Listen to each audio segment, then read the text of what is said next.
Hello, so I am going to show you how to use Google Calendar. You can use it within Google Classroom or just embed the calendar on your own website if you want to, but it will be very helpful to keep yourself and your students organized, whether we're doing distance learning or whether we're physically with our students.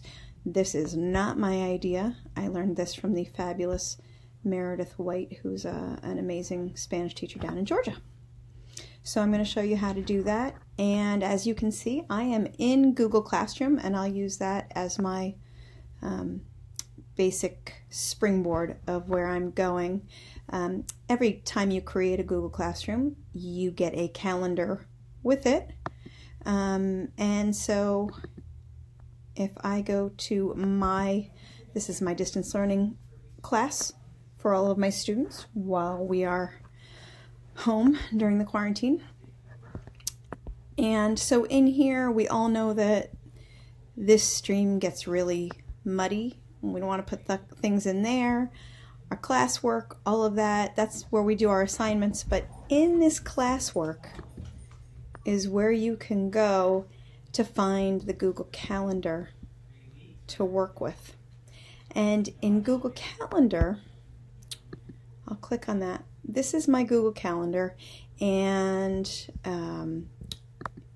you'll see that if it ever opens up, I could put in all of my calendars over here on the side if I wanted to, but I don't need that. My students don't need to see that. They just need to see their classroom. And so what I've got here is my calendar that is only showing assignments for students in my Google Classroom or Google Classrooms. If you have that, you could certainly select multiple classrooms, or you could do this for each separate class. That is, however many you check while you're in here is what they will see. So I could do this in here for this one class, and then go into my other class if I have more than one Google Classroom and select that classroom and that one so that they'll only see their own calendars. Okay, so why is this such a big deal? I've always been kind of annoyed by Google Calendar until I realized how many possibilities there were for dealing with the things that I have to organize. So as we go into next week, when everything has to be done through Google Classroom, you're going to have your kids, I know this has never happened before, but you're going to have kids that are disorganized and can't find things. If you plant everything in Google Calendar, your response to them can always be, go check Google Calendar. It's on Google Calendar. Go look at Google Calendar. Go back to Google Calendar. And that can be your mantra for them. If you look, I have you'll see that I've got long blue lines, and those blue lines are going to take me right through the end of the year. And those are important documents that I want my students to be able to access anytime they need them. So I have class information and support documents. I created an event, and in that event, I put 2 important documents for my students to be able to access. And I created a hyperlink for them to be able to access those documents. I could put those in my document folder in the class drive. My concern is that someone's going to mess with them. So here I can give them a view-only link, and they can make a copy if they need to mess with it, but they won't be able to mess with my original. And I can click on the link, and this first one is a document giving all the details for distance learning in Spanish. And it's redirecting me. And there it is. They can see everything, all of my expectations while we're there. Boom, it's right in the calendar. Same thing. Support document for writing assignments. It's a Google Slides presentation. So if they're doing a writing assignment for me and they can't see the vocabulary that's on my wall, I've created a Google Slides presentation so that they can access all of my vocabulary. And there it is. And it's going to show up every day on my calendar. So any day that they need it, they can go up there and click on that link. And those slides are taking a while to load. But as you can see, I've got my all my different vocabulary on the side that they can click through question words or vocabulary or verb endings. And then they've got all of those there. So when they say, I don't know where it is, I can say, go to the calendar. It's right there. Same thing. I've got Zoom meetings going on.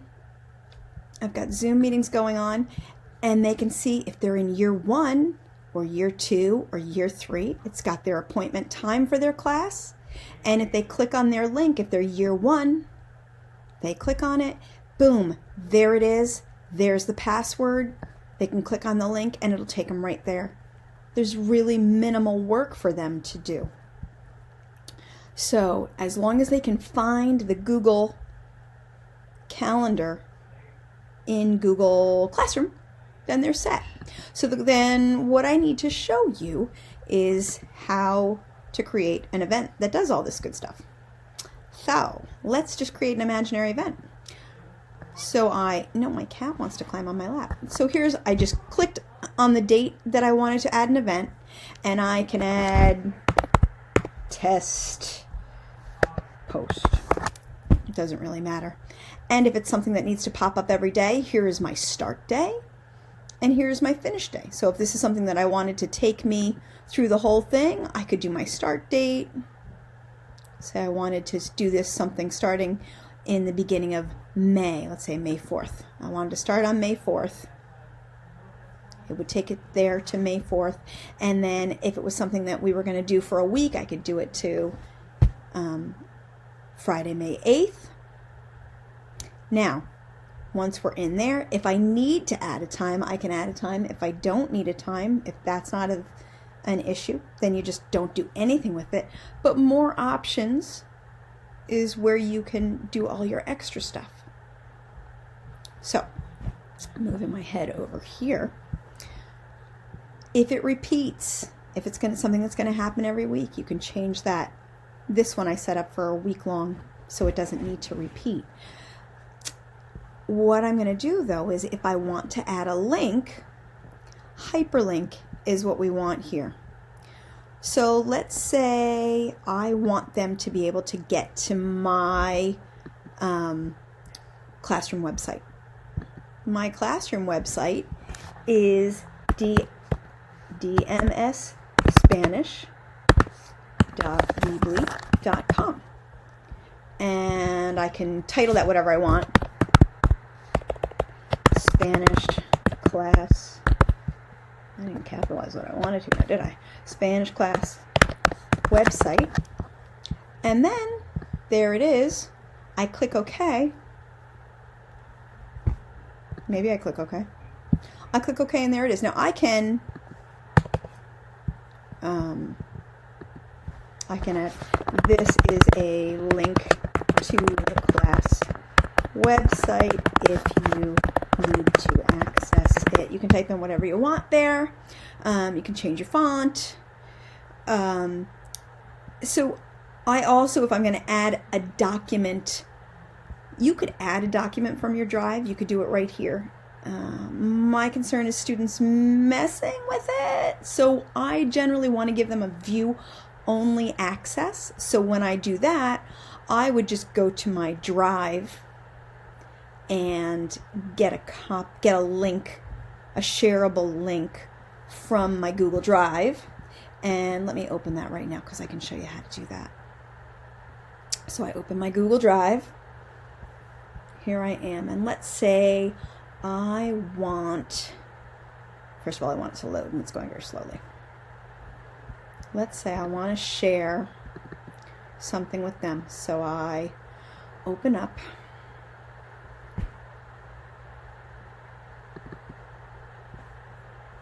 And let's say, I've already shared this, but let's say this is what I want to share.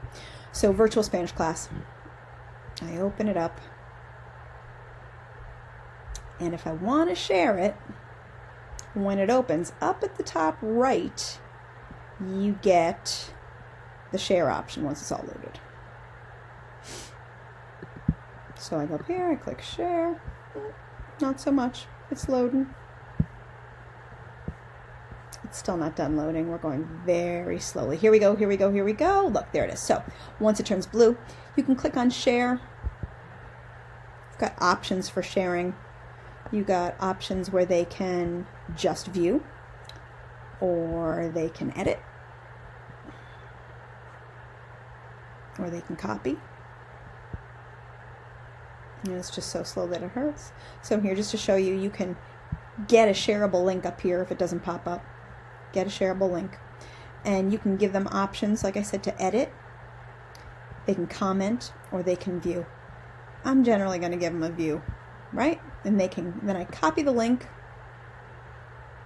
I am of the mind that if they need to make a copy, they can make a copy. Okay, but I'm going to give them view only because if kids get in there, they are unintentionally or intentionally going to mess up the thing. So here we are, we're back in here, and if I want to add a link to Google Doc, then I would go up here, click my hyperlink, and I'm going to paste my link there. Now look, they give me the whole thing up there twice. This is really the text that's going to appear for them. They don't need to see that all again. So I'm just going to erase that and say whatever the classroom, whatever the title is. That's what it is.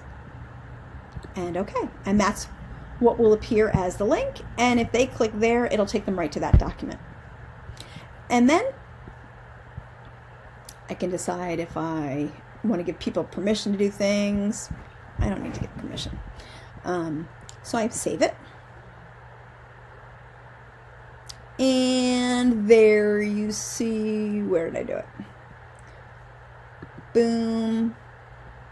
Test post, right there it is. I open it and it's got the Spanish class website. It's got my doc that I linked to it. I can do whatever I want. All right, so why is this important? If a kid's absent, you can just send them to that day. It's right there. It's on that day. We did this. I mean, whether we're doing virtual learning or we're in the classroom, you can share all your documents here. And then next year, if your plans are consistent, you can use the same classroom calendar and just shift the dates. If you're working on a unit on ancient Egypt and it's basically the same time frame, you can just shift your dates and adjust them and not have to redo all this and just link everything to documents in your Google Drive. And it's a wonderful way to track what you're doing in your classroom and then not have to recreate the wheel. If you're like me, your plans change every year, but they're similar. So you can then go in and tweak what you need to tweak, adjust, move things along, and have great success. Now, how does this appear to the kids? You're still going to assign your Google's, that's my Google Drive. You're going to still work in Google Classroom. You're still going to assign everything through the Google Classroom. But if you're like me and the kids are always like, I can't find it, I don't know what to do. Well, go to classwork, go to Google Calendar. It's all in the Google Calendar. And so those are my pieces of wisdom for you as we move forward with Google Classroom and the value of Google Calendar. I also embed Google Calendar on my class website. So this whole thing, regularly during the school year, I can say to my students, go to my website, dmsspanish.weebly.com. There's a tab, Google Calendar. It's all on Google Calendar. So if you've been absent and you want to know if there's work to make up, go to the date you were absent. It's right there. And then you don't have to be chasing down papers and filing papers. It's right there. Print it off. Get yourself a copy. Go ahead. Do it at home. It's right there. And just, it makes the organization and the maintenance so much easier. So I hope that is easy enough for you to do. If you ever want to know how to embed the calendar on a website, I'm happy to show you how to do that, but we don't need to do that right now. enough for it to be in Google Classroom. Anyway, have a great day. I don't know how to stop. Oh, geez, how do I stop it?